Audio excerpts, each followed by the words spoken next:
Hi everyone, welcome to AMC Movie Talk for movie fans for this Friday, February 1st, 2013. I'm Suri Serrano, and this is our daily show, catching you up on all the latest movie news with insight into what it all means. Joining me today to my left is Amirose Eisenbach, our Associate Editor of AMC Movie News. Hey guys, hi Suri. Hello. And to my right is Jimmy O from JoBlo.com. Welcome. Oh, welcome. Thanks for having me again. Thanks for being here. Okay. So first up for today, it was reported a couple days ago that the live-action Pinocchio film, a directorial collaboration between Guillermo del Toro and Mark Gustafson, the animation director on Fantastic Mr. Fox, was going to be postponed. Grizz Grimley, who created the illustrated retelling of the famous fairy tale in which this film is based on, was the originator of this postponement story. But he has now turned to Twitter to state, Pinocchio still has a heart that beats. I spoke too soon, and it turns out that Pinocchio is still pulling interest from studios. Amirose, are you excited about Del Toro and Gustafson's Pinocchio? I am. I am a huge Guillermo del Toro fan, and when he doesn't just slap his name on things because he produced it, I just love his characters and his imagination. I'm really excited for Pacific Rim, and Pan's Labyrinth is like one of my favorite movies of all time. So yeah, I'm excited. With Guillermo's style, I think it could be really dark and twisted and cool, and I love Fantastic Mr. Fox, big Wes Anderson fan, so I am excited. I have to agree with you completely. It's going to be one of those shows. I think we're going to agree on a lot of stuff. I have this feeling. Yes. I'm a huge fan of Del Toro, and especially, as you said, as a director. And I think I read that Tom Waits is connected to this. That would be sweet. I'm a huge Tom Waits fan, so I would love to see it. I loved what he even did just, as a producer with Rise of the Guardians. So yeah. I'm absolutely sold. Okay, moving on. Last year, Steven Soderbergh's film Magic Mike was a big success. It cost $7 million to make and racked up over $113 million domestically. When Matthew McConaughey, who played the male stripper ringleader Dallas in the film, was asked if he wanted a Magic Mike sequel, he stated, I know it's something that's legitimately brewing. In the right way, I would come back. It would be so much fun. But I would only be able to revisit Dallas if I really go, okay, that's what he would be doing. I'd have to keep him the same tone, said McConaughey. Jimmy Soderbergh stated that his recent thriller Side Effects would be his last film. Do you think we could see a Magic Mike sequel from him, and would you be interested in it? Well, according to Channing Tatum, I read that he is going to convince him to do it. And because they have become like besties, and they're, with Magic Mike and Haywire, yeah, I think so. I think it'll happen. If anybody can do it, it's Channing, and you know what? Why not? It was a fun movie. I think a lot of people were disappointed. It wasn't just the woohoo stripping. It was actually a good flick, and yeah, sure, why not? Why not? It was pretty dark. I didn't see that coming. I literally thought it was going to be male strippers, but no, there's a dark, of course, it's Soderbergh. So, yeah, I mean, I can't even count how many directors say, this is my last film, like Tarantino. All these amazing directors have said that, and luckily it has not been the truth. So, yeah, I think it could happen. And like you said, Channing has influence. He was just in Side Effects, too. Exactly. So, and I would see it. Why not?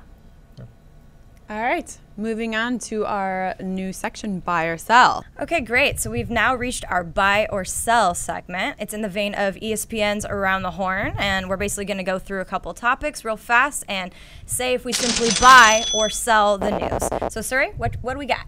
New poster and TV spot have been released for Marvel's Iron Man 3. The poster features Robert Downey Jr. reprising his role as Iron Man, caught on fire, falling upside down in the sky. Amirose, buy or sell this poster for the new TV spot? Buy it. I think it looks awesome. I love Robert Downey Jr. as Iron Man, Tony Stark, and I think the movie's going to be awesome. And the new spot has Ben Kingsley, and I love him, and as the villain, hell yeah. Bye. Love the trailer. I'm sold on the poster. I can't wait. Awesome. All right. Earlier this year, it was announced that Mark Romanek was no longer directing Disney's upcoming live-action Cinderella movie. Now it has been reported that Thor and Jack Ryan director Kenneth Branagh is in negotiations to come on board. No one has been cast as Cinderella yet, but Kate Blanchett is still attached to play the wicked stepmother.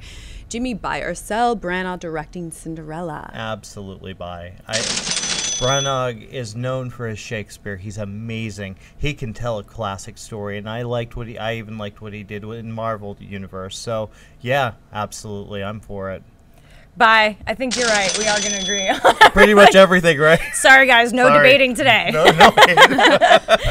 Yeah, I'm going to buy. I loved Thor. I saw it 4 times in the theater. I just think he's such a good director. And a live-action Cinderella, Kate Blanchett is awesome as the evil stepmother. I think that would be great. So, bye. Okay. It has been reported that Bryan Singer's X-Men Days of Future Past will take place mostly in 1973, which is 10 years after the events of X-Men First Class. The story will revolve around the X-Men trying to prevent a major historical event that will have catastrophic consequences for mutants and humans alike. There are several big events that happened in that year, including end of the U.S. involvement in the Vietnam War, the Watergate scandal, Skylab, America's first space station is launched, to name a few.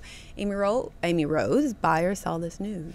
Buy. I mean, Marvel, X-Men, done. Like, they are my favorite X-Men property, no question. And I feel like Fox has actually done, them justice. One of the only franchises they've done a good job with Marvel. So I like it, and I think, 1973, all the events you just named could be really interesting with a mutant spin on it. So bye. Bye, and we're forgetting about the Elvis Hawaii concert too. I think that it should all revolve around that. That would be so funny. No, they handled the Cuban Missile Crisis really well. I would like. It scares me a little bit that it's kind of limiting, but no, I think it's going to be a great Wouldn't that movie. be funny if, like, Mystique takes over Elvis or something? It'd be cool. I'm there. All right, guys. Next up, the official synopsis has been released for Fast and Furious 6. Since Dom, Vin Diesel, and Brian's Paul Walker, Rio Heist toppled a kingpin's empire and left their crew with 100 million, our heroes have scattered across the globe. But their inability to return home and living forever on the lam have left their lives incomplete. Meanwhile, Hobbs, Johnson, has been tracking an organization of lethally skilled mercenary drivers across 12 countries, whose mastermind, Luke Evans, is aided by a ruthless second-in-command revealed to be the love Dom thought was dead, Letty, Michelle Rodriguez. The only way to stop the criminal outfit is to outmatch them at street level. So Hobbs asked Dom to assemble his elite team in London. Payment? Full pardons for all of them so they can return home and make their families whole again. Jimmy, buy or sell the plot for Fast and Furious 6? I'm going to buy it. I mean, this is literally becoming like a dude soap opera. That's really what it's becoming. And, I think the best one was Fast 5. I had the most fun with that. So, okay, I'll see how it goes. I'll go along for the ride. Yeah, bye. I don't really think the plot matters that much, let's be real. No, there's going to be course hot not. women, fast cars, really bad one-liners, and it's great. And I'm really excited that Gina Carano has joined the cast. Yeah, right? She's awesome. She's hot, dude. She's hot and she's badass. What Yeah. more do you want? But we don't know who she's going to play yet. So yeah, it's a fun time, mindless, good time. Why not? Bye. So we did agree on everything. Everything. I'm sorry. I'm sorry. Great. So now we have started including mailbag questions again per your request. So, Suri, what do we have today? Okay. Hey everyone, I must say I like this show. Love watching it every day it's on. My question is, with the reboot of Leprechaun and a reboot of Child's Play in the works, would you like to see a Chucky versus Leprechaun movie in the future, like what Hollywood did with Freddy and Jason? Thomas L.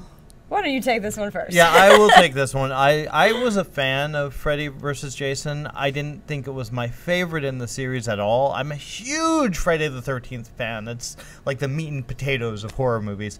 They're not good, don't get me wrong, but they're fun. As for, I don't know if it really worked, though. I mean, I don't know if we need to see a Leprechaun versus Chucky movie. That might just be so silly, and I don't know. How about an original idea? An original horror movie. Wait, Let's do more of those exist? Not really, not anymore. Yeah. whatever. I mean, I did like Freddy vs. Jason, and Alien vs. Predator was awful and awesome at the same time. No, it was awful. It was awful. It wasn't but awesome. It's one of those things where you're just like, okay, so I think this would be really awful, but, you know, maybe if I had a couple cocktails, I would enjoy it. Yeah. But I do think that it just doesn't need to happen. Alcohol included. If that's the case, maybe. Great. Well, that will do it for today. Thank you so much for joining us, guys. While we have you, don't forget to subscribe to our YouTube channel. Take a second, click it. Also, follow us on Twitter, like our Facebook page, and be sure to check the show notes. We have a lot of goodies in there, audio-only version, and we have this really cool Academy Awards promotion where you can get discounts on tickets, free concessions, and we'll get you caught up to speed on the Academy Awards. I'd like to thank wonderful Jimmy from Joe Blow. Thank you. And our host, Suri. Thanks. Thanks, everyone. And thank you guys for tuning in. I'm Amy Rose with AMC Movie News. Have a great weekend. We'll see you Monday.